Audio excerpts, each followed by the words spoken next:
This is Pod Populi, podcast for the people. Hey there, and welcome to the Cinnamon Effect podcast. I'm your host, Kimberly Hand, and I'm thrilled to have you with me on this vibrant journey of discovery and growth. This podcast is your go-to space for embracing intention, where you'll find clarity on your unique path, deepen those meaningful connections, and unleash your creativity like never before. We'll explore how to build unshakable confidence and celebrate the beauty of gratitude, all while savoring the calm that consistency brings to our lives. Thank you for being with me. Let's sprinkle a little cinnamon into your day and make life sweeter, healthier, and more fulfilling. Welcome back to the Cinnamon Effect. I'm Kimberly Hand, and today I am here with Dr. Jeffrey Burke. Dr. Burke has been a key figure in the natural products industry for over 4 decades. He's had a career in radio and has been inducted into the Nevada Broadcasting Hall of Fame, and he is the host of the Honest Health podcast. Dr. Burke is here to talk regenerative measures in farming and why organic is not enough. So I'm interested in your take on this, Dr. Burke. Thank you so much for being here. Welcome to the show. I appreciate it. What an honor to be here. Thank you so much. And thank you for what you do, getting the word out, being kind of an old timer on the radio side and now branching over to a different platform. It's wonderful to see how people are bringing the good, honest word out, because that's what we need today in a world where there's a lot of impatience and a lot of confusion. So thank you. Yes, and we're going to get into that. We're going to get into this confusion, especially in the health space. First question, were you like a rock jock, or what do they call them? Am I saying the wrong term there as far as like a DJ? No, I was not. I started and I did my first radio show when I think I was 20, barely 20. And I was with Dr. Earl Mandel, who was one of the original pioneers in this industry. He read the Vitamin Bible. That was like the only book we had in like the late 70s and 80s.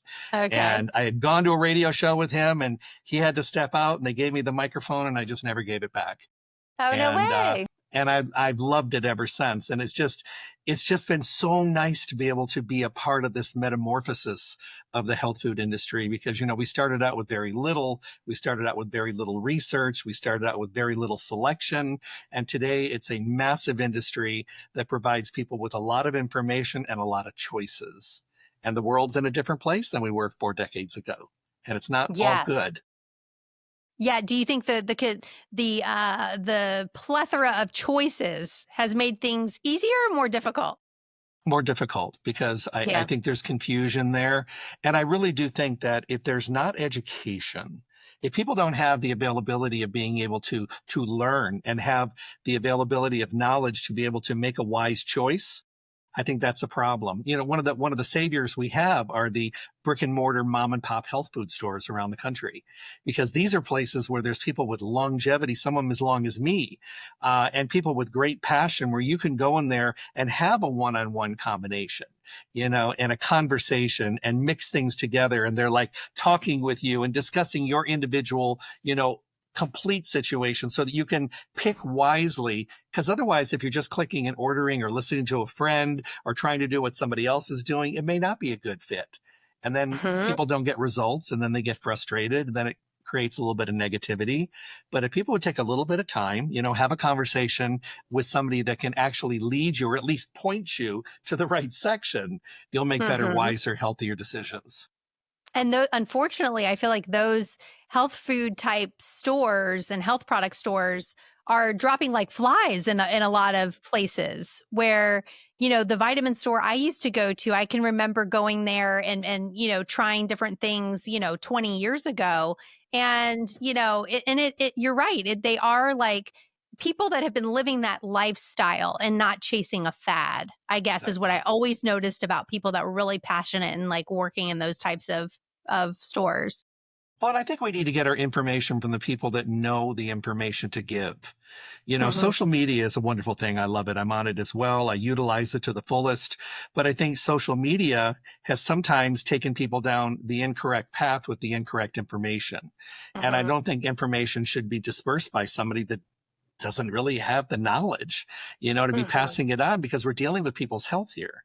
and we get desperate, we get frustrated, we get scared, we panic with our health. And if somebody's out there with a shining star, like, this will be it. And we are so happy to try it, but it wasn't it because we're going down the wrong road because we didn't go to someone we could ask questions to get at least steered in the right direction. So I think it's a double-edged sword. I think there's plenty of information out there. So wherever you get your information, you should research your information and make sure that it's true to form and try to choose information coming from people that actually have the right information to give. And that's kind of a hard line because sometimes you don't know if their information is good. So it makes it difficult. It does make it difficult. And you're right. Social media has muddied the waters, I think, a little bit with that. And, even in our cases, we talk to experts in the field, but you want to make sure that you are trusting an outlet or a person that is deciphering the information. They're not just saying, stand on your head, jump 10 times and, whatever.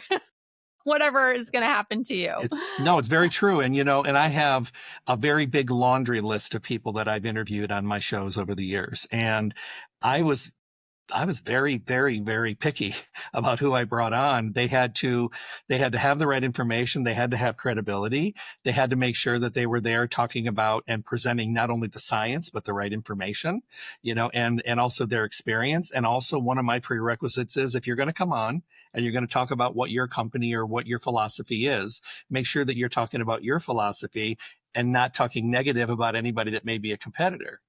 Because I don't need the negativity. Right. And if you're doing it right, it should be able to stand on its own feet. If there's negativity, and I see this a lot on podcasts where, you can't lift yourself up if you're just by pushing everybody else down.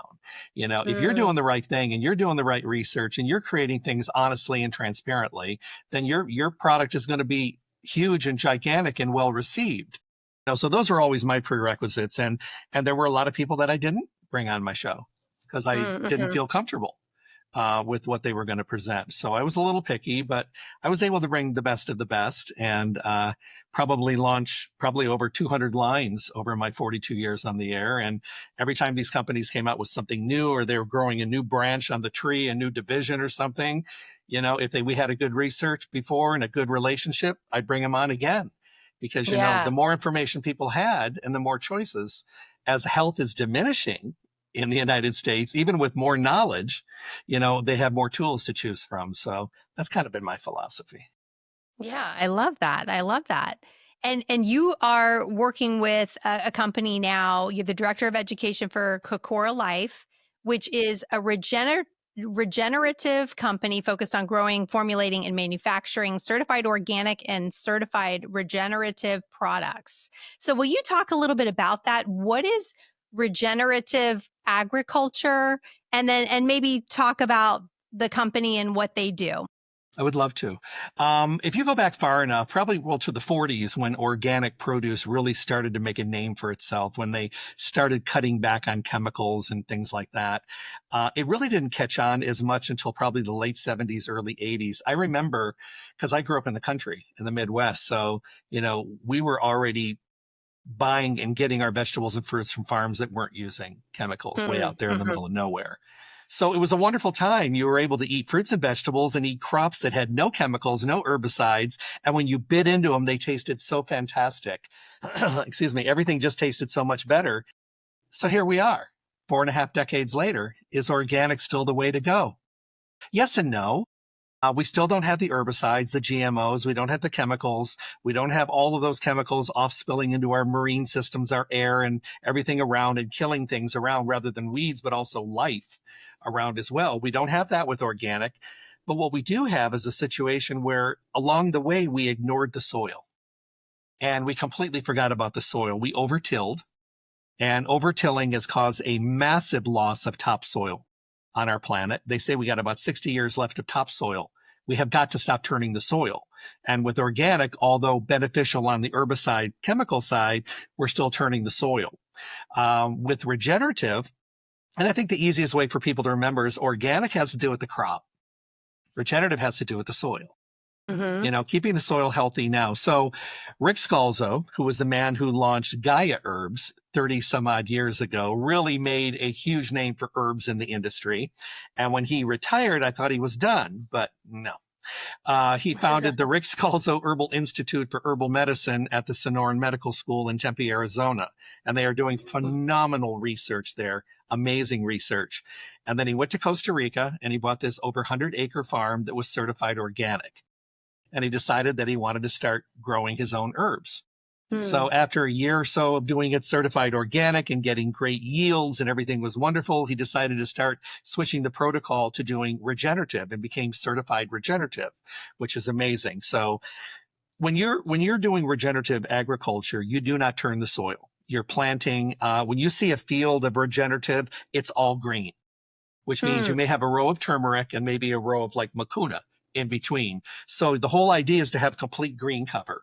And the green cover, what it does is it holds moisture. It also helps to build a better microbiome in the soil.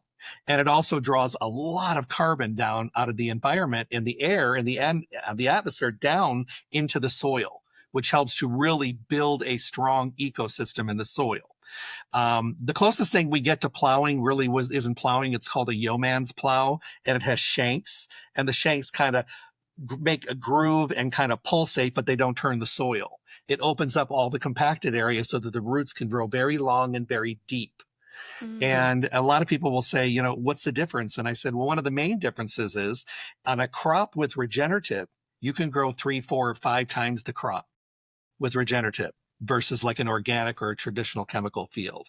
So when you think about it on the planet, we can grow more food, more nutritious food, make bigger crops, be good for the farmers, be good for the consumer if we could start moving these farms over to regenerative. And Rick is on a very global situation right now where he's working with many countries where they're starting to adopt regenerative measures.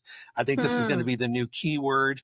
I would love to get us in front of Congress so we could sit down and start doing initiatives for farmers to start really growing regeneratively. And there's amazing, knowledgeable, passionate people in the regenerative field now, where people used to go to stores and they would set up organic sections. Now we're seeing regenerative sections being set up. Ah, interesting. I was going to ask, is that like now there will be like a labeling system or something for products that are grown in that way?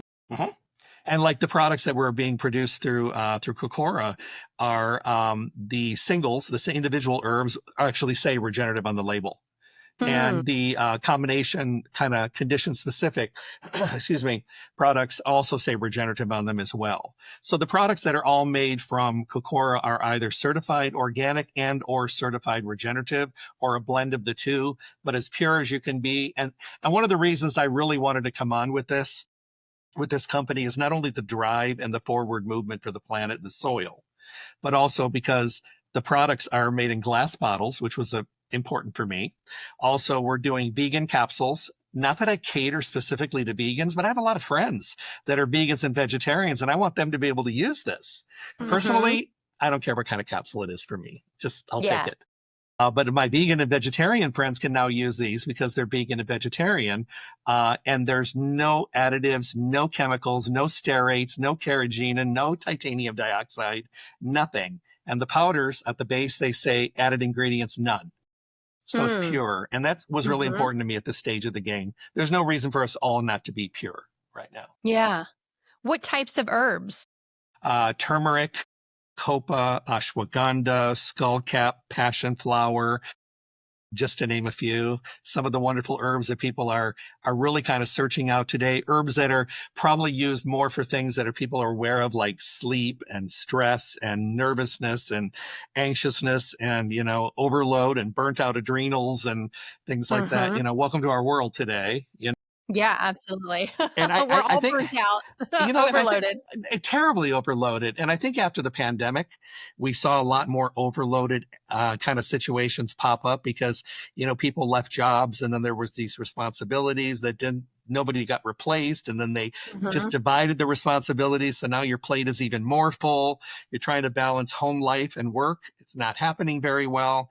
I think mental health conditions have come out of the closet and they're a lot more visible now. And people that may have been suffering in silence for the past are now being more vocal about needing some help, and thank goodness we're all kind of listening and being there and being present, which is important. But there's just a major amount of stress. And as I talk to my friends around the world, it seems that some of their places, I don't think they're having the kind of stress that we have. I think we do a lot to ourselves. Yeah. Now, Mr. Scalzo in Costa Rica, does he live there full time? Is he tending to the farm there? He's there most of the time, but he also has a place in Brevard in the Carolinas where it's still on the Gaia farm. He has a home there. And then he goes to Arizona and goes to the medical school there as well. And then he's just getting ready to leave. Every year he goes to Italy for a month. Oh, nice. He visits the blue zones and does a lot of videos over there. And, he's doing, like making healthy foods and making videos with Leslie Durso. So there she's a vegetarian, celebrity chef. And, he meets all these amazing people. And then he goes to China for a couple months as well. And then he's back and then he does the triangle again. And, but He's one of the busiest people I know. Yeah. With a passion for healthy living and healthy products. And I'm very familiar with Gaia Herbs. I actually still take their oregano oil. I swear by that product whenever I'm feeling like I'm getting sick or something. I love to take that. You mentioned like adaptogenic mushrooms and things like that. Was that kind of the goal in? First of all, is that what grows well in Costa Rica, or was this a mission to provide, like you said, something that eases the adrenals and stress? Well, the herbs all grow in Costa Rica. The mushrooms do not. The mushrooms are certified organic. They grow better in a different climate, actually. It rains 9 months a year down in Costa Rica. And so you have to have things that either will tolerate the dry area and they're tubers that grow in the dry season, but then everything else needs the moisture. And, but the whole idea was just to bring time-tested herbs. I mean, if you study Ayurvedic medicine and you study things that have been used for hundreds, if not thousands of years, like ashwagandha and turmeric and all these things that have been used by cultures, and you go spend time in India or China and you're studying with somebody who's like a 10th generation herbalist, you're going to learn that this is maybe new to us, but not new to them. And then you study the same cultures and you learn about lion's mane and cordyceps and chaga and maitake and shiitake and reishi and all these wonderful mushrooms that are, it's funny. I talked about mushrooms on my radio show for 20 years. Nothing caught on. Yeah. It wasn't accepted. People knew mushrooms for pizza and salad bars. They knew those little button mushrooms, but over the last 3 years, it's probably right now the number one category in the natural products industry, functional mushrooms, because they create a function or a change in the body. But now everybody wants to talk about them. And my friend studies in China and he's like, you guys are finally coming on board with mushrooms over there. I said, I know, seriously. It took a while. And he goes, how long have you been talking? I said, over 20 years I've been talking about mushrooms. Wow. It took forever, but I'm so glad you've been taking mushrooms for 20 years. Yeah. So if someone's new to it, where do they start? I think what you need to do is decide why you're taking them. A lot of people take like lion's mane. They take it for cognitive function, but a lot of people don't know that people in Asia, although they know it's beneficial for the brain, many of them take it for gut health because it's great for the digestive tract and the stomach. We're just learning that. Reishi would probably be my first stop for most people because reishi is probably the king of mushrooms. It does a little bit of everything in every category. It's a great way for somebody to kind of get their feet wet. A lot of people like cordyceps because they're looking for something for energy and kind of give them a long-term energy, stress balancing during the day. So I think if I could only pick one, it would be reishi. But because I come from an Alzheimer's family that was very, my grandmother, all 7 brothers and sisters. So it's in my genetic lines. So I take lion's mane. I also take ginkgo biloba and bacopa and all that stuff as well, because it's important for me to kind of lay the pathwork, and I'm older now. So now we have to do it. It's not a luxury. It's kind of a ongoing necessity at this point.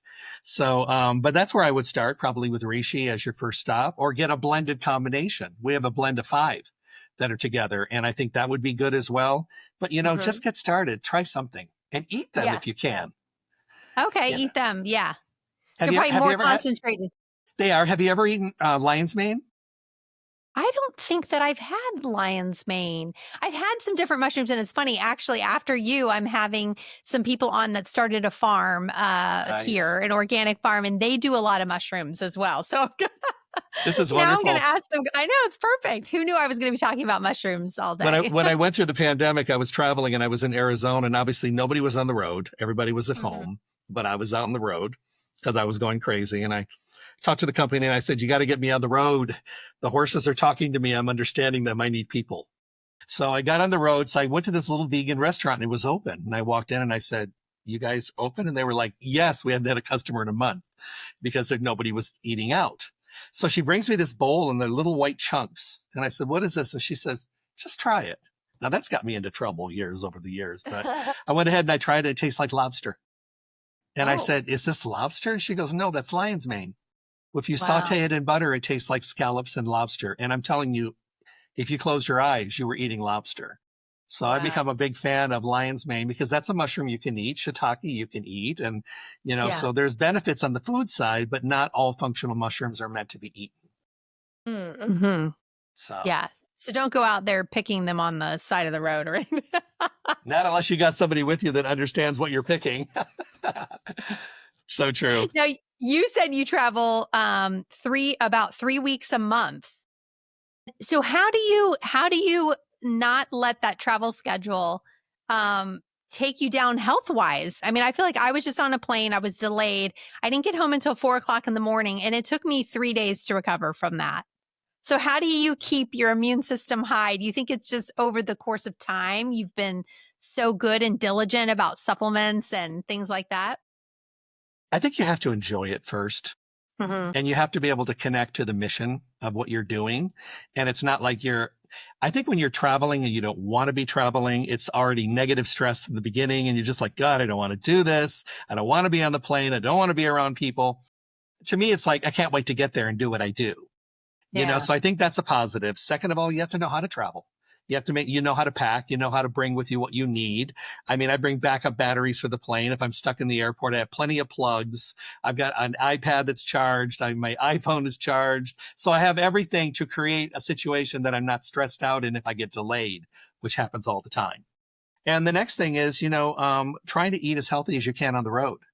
I know that I can always go to some place and get myself yogurt and vegetables and stuff like that and have it. I'm not a Hmm. vegan, but that's safe, healthy food. If I can eat Hmm. vegan or vegetarian on the road, I'm not, but the food is healthier. So if I can, I do. Hmm. And I try to get everything I can to have in my room available as well. And my supplements. Oil of Yeah. oregano, lots of vitamin C. I mean, I take turkey tail. I take a lot of mushrooms for the immune system.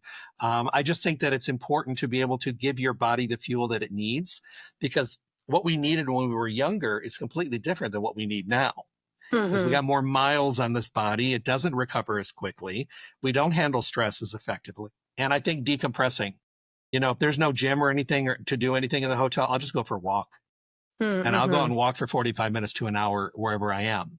And to me, it's a way of collecting your thoughts and getting that downside of the day.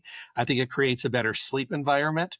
And I just Hmm. think that you have to you got to have some kind of decompressing. People don't decompress and they Hmm. carry everything day to day to day to day. And all of a sudden they're so overloaded that their immune systems take the hit and then they Hmm. start getting sick. And then only when they get sick do they say, yeah, I need to have better focus. Yeah. So we need to have a little bit of that along the way. And I know how busy people are.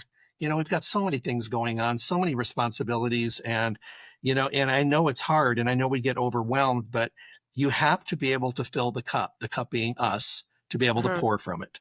And if you're not Hmm. taking care of you and you're so far back on that back burner on the stove and you're that wonderful go-to person, which I love and appreciate those people, kudos, but you're going to crash and burn if you don't take Yeah. care of you. And we have to have a little bit of self-help.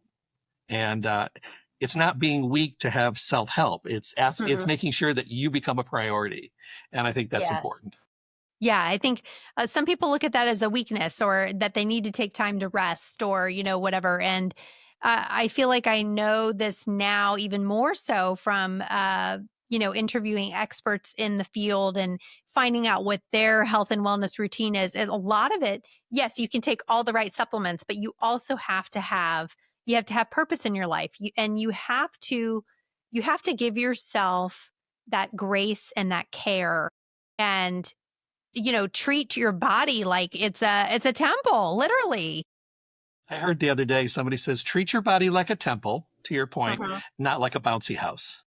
Yeah. So, Yeah. and I think that, a lot of us, we have the best intentions. People really do have great intentions.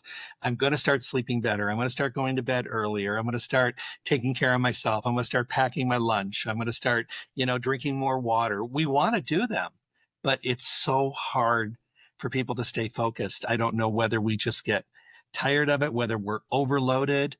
It's like going grocery shopping, spending a couple $100, putting everything away, and then ordering a pizza because we don't want to cook.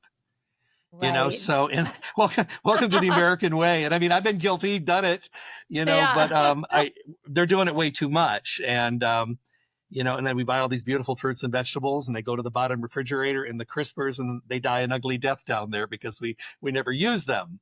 So we need to start having a little bit more self-priority. And I think people are trying hard. And as I talk to people around the country, because I also, do lectures at hospitals with doctors, it's funny now because now I lecture to doctors who want to know more about the things they didn't want to know about 4 decades ago. And now they want to know. And a lot of them want it for themselves. How do I get healthier? I'm burnt out. I'm stressed out. I'm seeing 40 patients a day. I don't even have any time to breathe. How do I decompress? How do I do this without drugs? Is there a way? And I love that because they're opening up the doors and their hearts and their minds to maybe some alternatives that they may not have known about.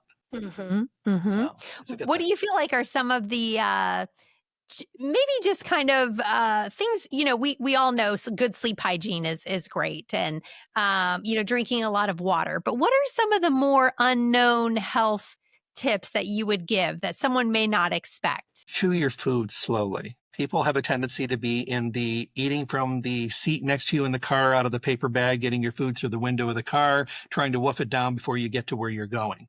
I understand that sometimes we have to grab something on the way or we can't eat with our time schedule. But when we're sitting down, I remember when I was a kid, you would sit at the table. Obviously, there was no TV, no phones, no nothing. No friends were allowed over. No TV was playing in the background. You focused on your food and dinner meals took an hour. Because you would talk about the day. If you ate too fast, your mother would say, slow down, chew your food. And you know what? You didn't get a lot of drinks. You had a little bit of a beverage with your meal, just enough to wash things down so you didn't dilute all the enzymes. You ate earlier, so you didn't eat late at night. Our parents would encourage us to go outside and run around a little bit after dinner to kind of get the digestive system going and also to tire us out so we'd go to bed at a normal time. But I think the way we eat our food is very important. I also think that we have definitely, and I know we've heard about this and we all know about it, we have got to cut back on our sugar consumption.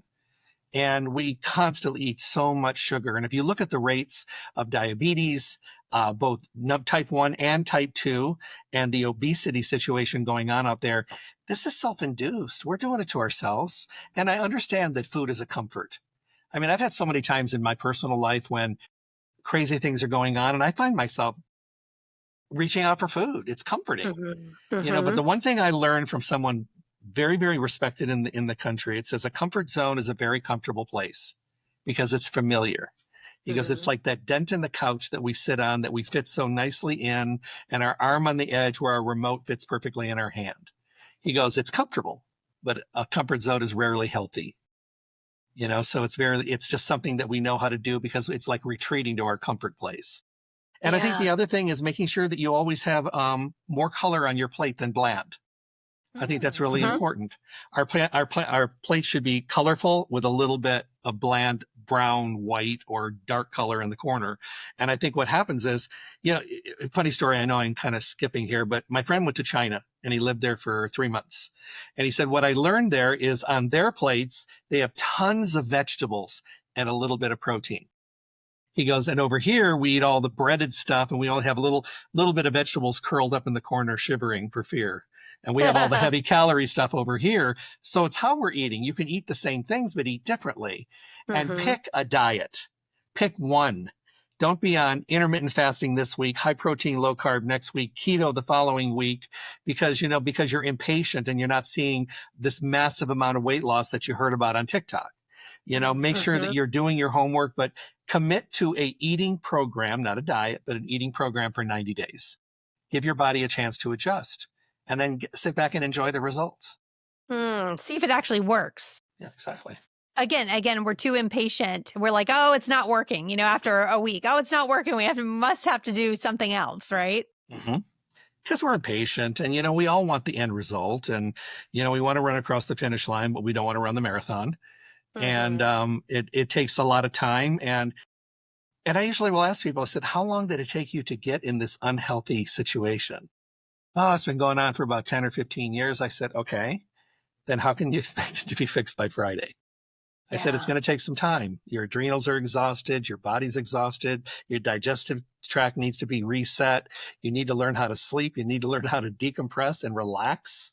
You need to stop being so negative and start being more positive. There's a lot to do because we keep letting all these things pile up rather than tackling any of them along the way until we're overwhelmed. Mm-hmm.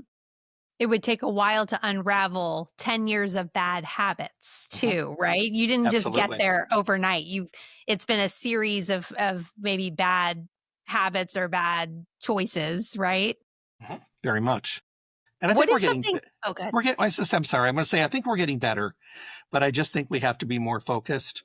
And I think the people that have taken the time, bit the bullet, sucked it up, and took what time was necessary are living a life that's a lot healthier now. And there's no way they'll ever go back because they actually got to do it long enough to see a result. What are some things that are like super trendy? Can you think of any right now that you just wish people would ignore?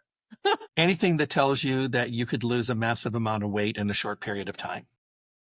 Because if you're using something, I'll go back to the days when we had ephedra, when ephedra was on the market many years ago.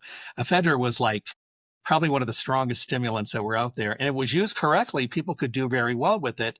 But I mean, it just made you shaky. I mean, you couldn't hold a fork if you wanted to. And because you were just buzzing all the time.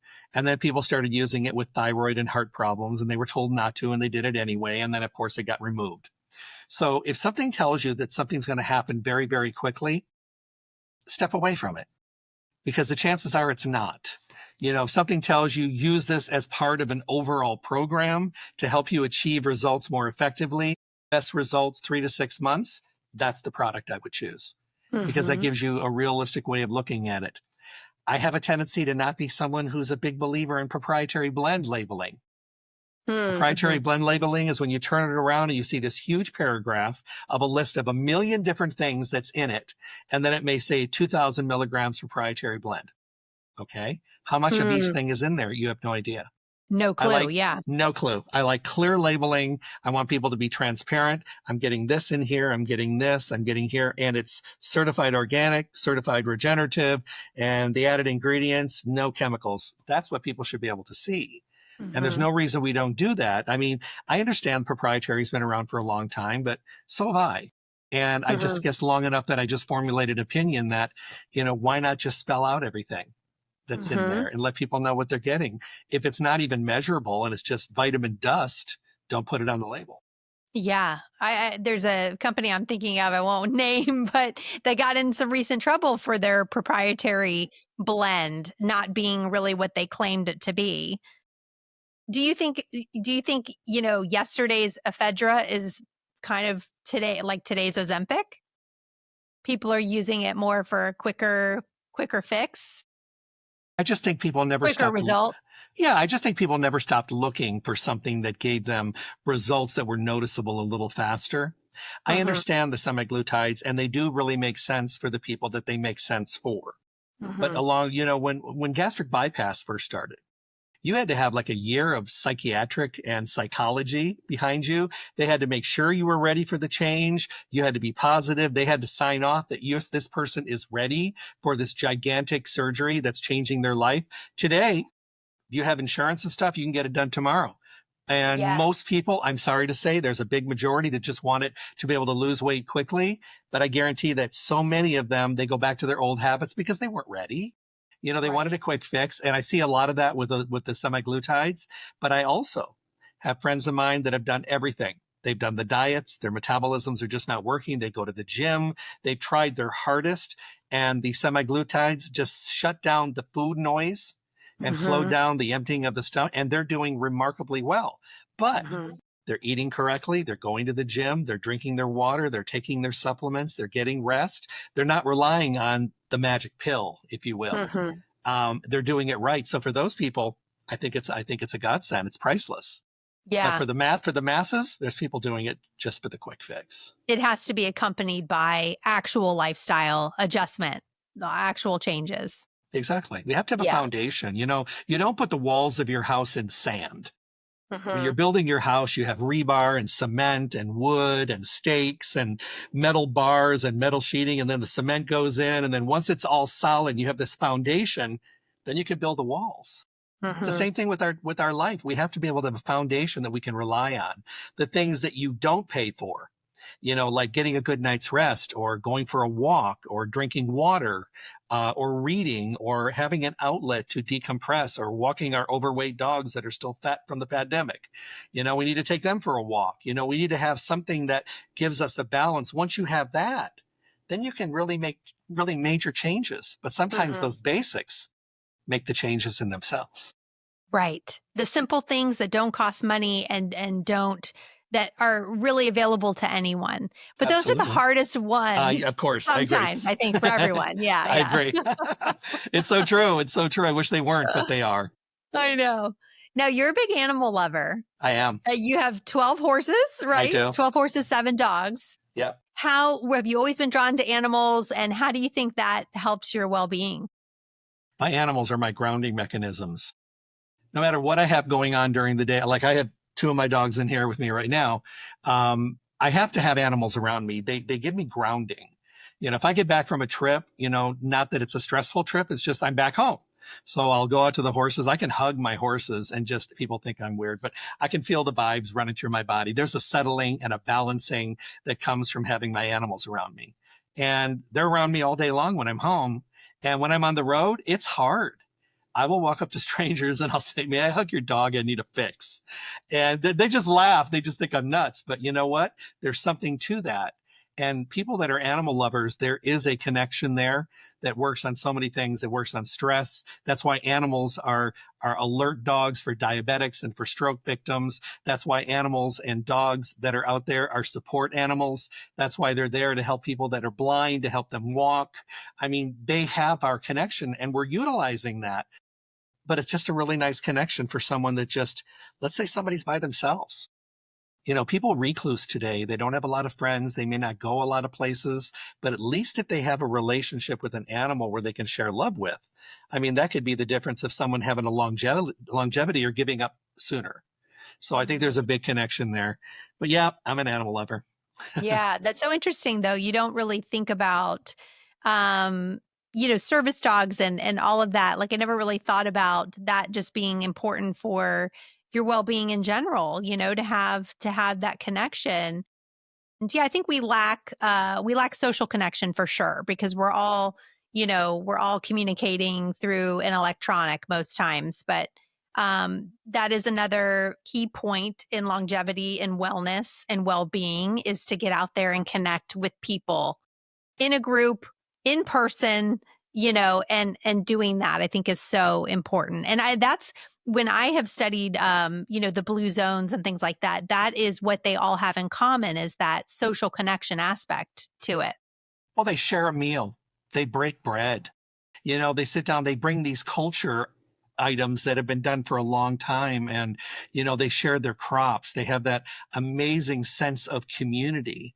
And they're not locking themselves up. They're out there and they're moving and they're walking and they're getting outside and they're getting their vitamin D and they're eating food that they understand and they're following protocols that have been sent down from generation to generation, and they're living a long time. And so many of them have no health conditions. They're moving, so their synovial fluid's moving, their joints are moving, they're in better moods, their immune systems are strong. I think we have control over many of the things that we are dealing with today.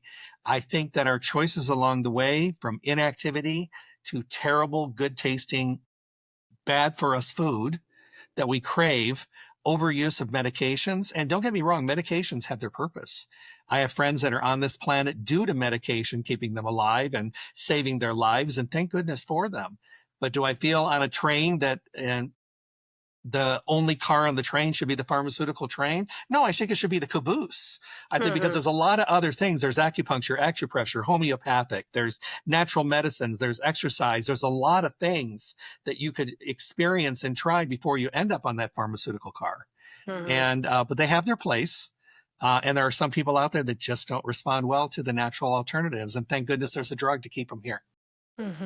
So, That's true. That's true. You can't completely discount medication, and you have to really, I think, choose what's right for you intuitively, what feels good, and also, take the advice of medical professionals. And how has being in radio now transitioned into having a podcast these days, like in this kind of atmosphere? Well, I did shows for 42 years, tens of thousands of radio shows. I never got to see the person I was talking to. Everything was through a microphone, or when I was able to wire through a studio, I still never saw anyone. I had a microphone. It was a phone line. Or once in a while, I'd get the privilege of having somebody in an in-studio situation, but it was usually by phone. And I loved it, but that was all I knew. So now I started doing podcasts. And the reason I started a podcast is after I ended the radio show, I got really anxious and literally had like a microphone withdrawal because I've been doing it for so long. And I said, okay. So I called my producer and he goes, all right, let's start a podcast. I've already been working on this. He goes, I didn't think you'd last this long. And so this to me is just amazing. I love being able to see the person I'm talking to, have this beautiful interaction, because I think it brings out the best of both the guest and the host. Yeah. And I know it brings out the best of me when I'm hosting a show. And when I'm able to have the privilege of and honor of being on somebody else's, I want to bring everything I have, but these conversations, I think they're more passionate. I think they're more pointed. I think they're more positive. I think they're more encouraging to the listening audience. And I think when people can see our faces and see the interaction, I think sometimes click a little bit where somebody might be listening to something, but if they're watching it, I just think that some of us are more visual. We like to be, we're part of it. When I watch podcasts, I'm part of the podcast. I'm part of this. I'm the third wheel here, and I'm just kind of enjoying both sides of the story. And I think that it's really been an amazing addition to this part of our culture, technology. Yes. And so many different, you can find a podcast on any subject imaginable, right? Yes, absolutely.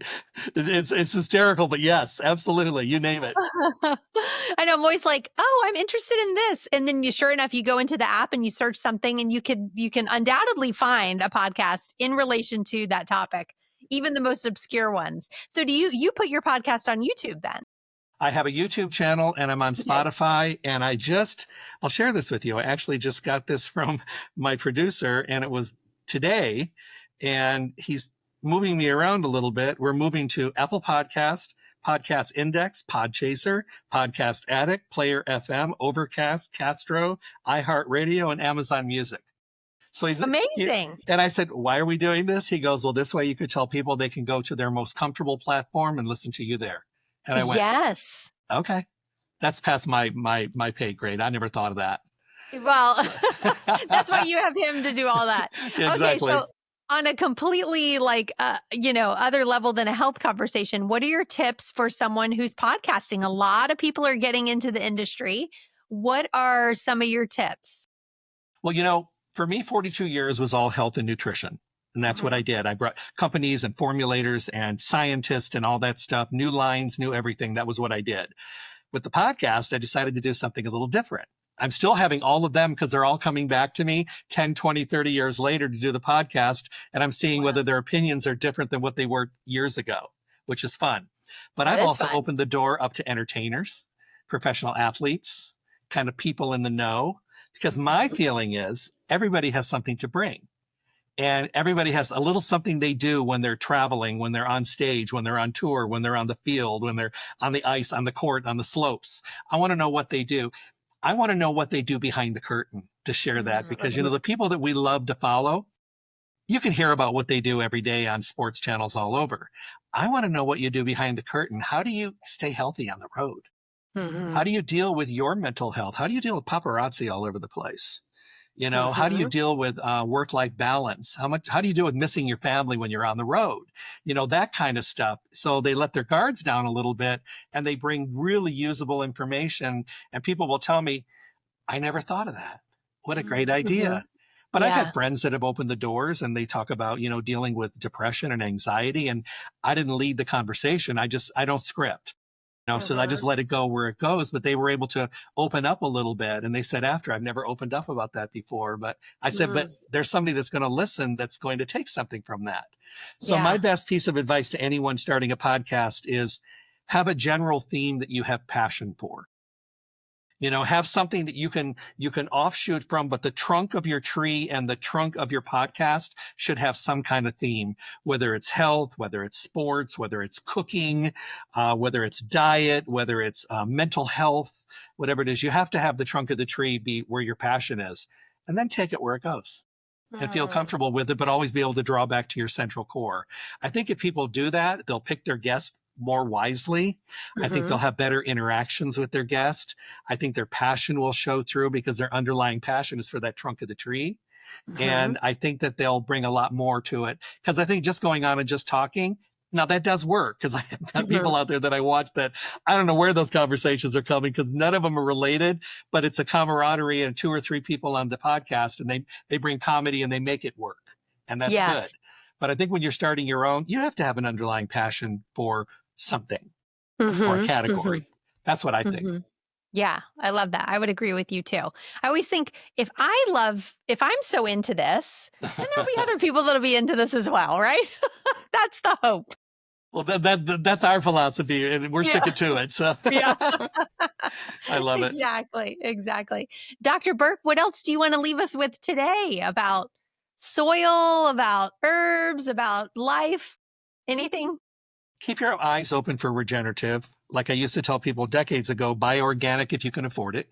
And remember one other thing, when you are growing regeneratively, you're still growing organic because you're not doing the chemicals, but then you're protecting the next stage, which is the soil. I want to make sure I mention that. Take the time to prioritize yourself and your health, because you matter and we want you here. A big thing today, if you're struggling, please reach out to somebody that can help. A friend, a clergy, a professional, somebody that you can talk to. Sometimes it's just about having somebody present in there with you to lend a shoulder, lend an ear. The other thing is follow your passion, and please kick the negativity or the people with the negativity to the curb and bring in new people that bring positivity to you and they're uplifting. Because if you're running a marathon and there's nobody there cheering you on, then you need new people. Yeah. And if you're getting elevated and you're making great success in your life and there's nobody there patting you on the back and not supporting you, you need new people. Because if you have the right people, they're there. They're cheering you on a quarter mile away from the finish line. They're there when you need them. And I think we've somehow got away from, maybe it's self-isolation, whether it's stress, whatever. You reach out to the people in your life that matter and be there for them and let them be there for you. That is so important on every level of our life. And visit your local health food store, your brick and mortar. Go there, introduce yourself, tell them what you're doing, say, this is my crazy world. Any suggestions? Because they're going to have suggestions and it might be a little bit easier. And just make sure that you're taking care of yourself. I can't stress it enough. And we don't talk about it as much as we should, but we get lost in the mix and then we're trying to regain it. And then sooner or later, we just give up trying. And then we spend every ounce on everybody else and then we crash and burn. So some self-focus is important. It's not selfish. It's self-focus. Yeah. I love that. Dr. Burke, thank you so much for being here today. It was a pleasure talking to you. It was an honor. Thank you. Oh, thank you. If you want to shout out quickly where people can connect with you, and we'll add that to the show notes. Yeah, my webpage is the easy place, drjeffreyburke.com. Everything is there. You can get my references. You can tap on all the platforms and go hear the podcast, Honest Health. But that's a great place. And you can email me from there. My cell phone's on there too, so whatever. Yeah, direct access to you, Dr. Burke. Thank you so much for being with me today. And hopefully we'll do another one, part 2. I would love that. Thank you so much. Thank you. Thanks for tuning into this episode of The Cinnamon Effect. If you enjoyed our time together, don't forget to hit that follow button on your podcast app and sprinkle a little love by leaving us a 5-star rating and a quick review. Your support means the world to me. For even more goodness, check out the show notes where you'll find links to some of my favorite products. And don't forget to visit thecinnamoneffect.com to connect with me directly or to grab your TCE gratitude journal, your next step towards a more grateful life. I can't wait to spice things up with you again next time. Stay vibrant, stay inspired, and remember to add a little cinnamon to your life every day.